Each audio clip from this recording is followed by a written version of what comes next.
This is a response to Pat Condell and another one of his anti-Muslim rants, where he basically generalizes on the whole group of people. So, for example, when he says all Muslims hate Jews, well, that's not true. And in fact, Albania is the only Muslim country in Europe, and also the only country that actually protected Jews under Nazi occupation.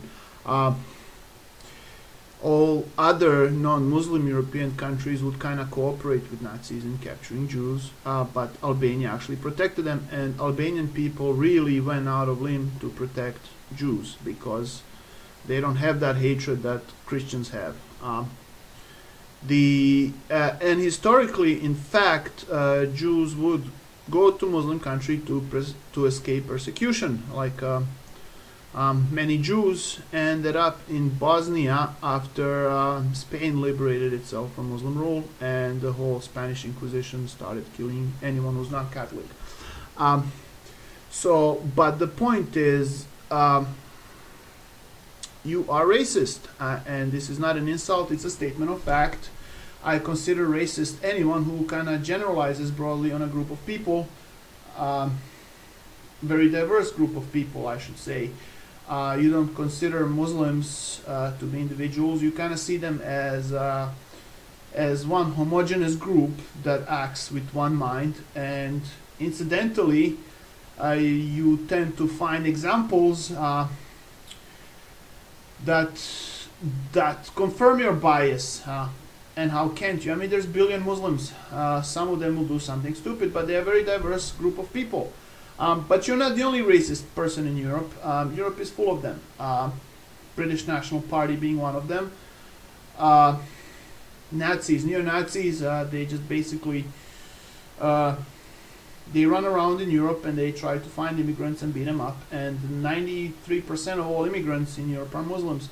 So the criticism of Islam in Europe is really xenophobia.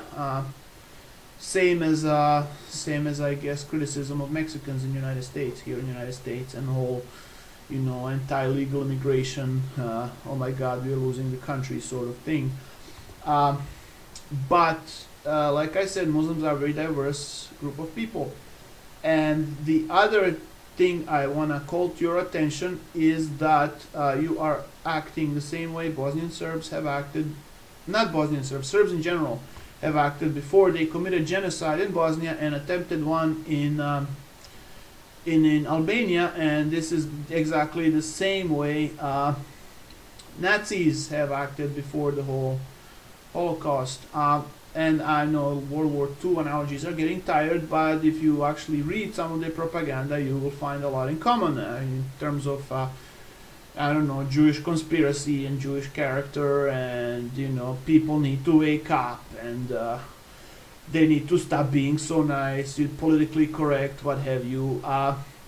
When a group of people that is actually oppressed group of people gets being criticized as being oppressors, and as having privileges, which in fact they do not, this is how the whole, genocide starts, ethnic cleansing starts.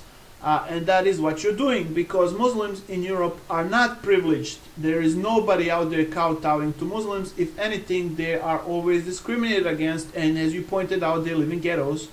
And you kind of implied this is because they separate themselves and they're not British enough.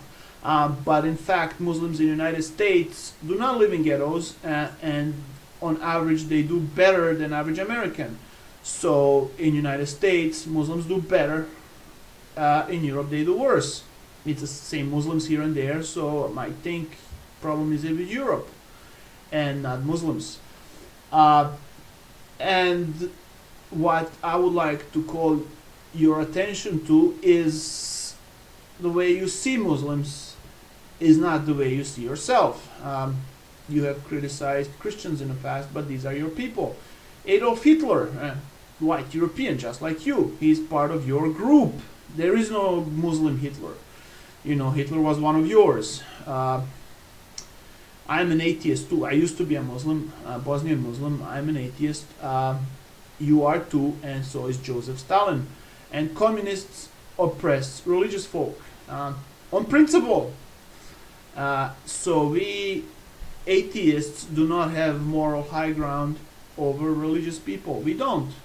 And if you look at former Soviet states where atheism was encouraged and stuff, you'll find more ethnic strife there than anywhere else, and also in many Muslim countries. And the reason for this generally tends to be level of development, because these are third world countries, and Buddhist third world countries, Muslim third world countries, Christian third world countries, they tend to be racist. They treat women and homosexuals like crap. This is kind of a defining characteristic of poor backwards people, and this tends to go away once progress sets in. In fact, in U.S. here, they used to lynch blacks and all that stuff.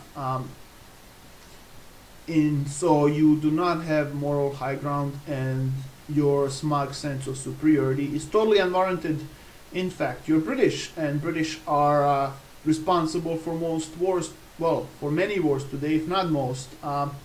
Anything from Sri Lanka to Kashmir to Middle East to Africa, where you people drew borders to mix and separate different ethnic groups. So the whole continent is doomed for centuries of ethnic strife. And this is not accident. This is how you ruled over your colonies. And even while leaving, you would try to, put some, create discord to increase your chances of being back to rule over those colonies. And I hope you don't. So I suggest you look towards your own house and clean the mess there first. So hope this gives you something to think about. Bye.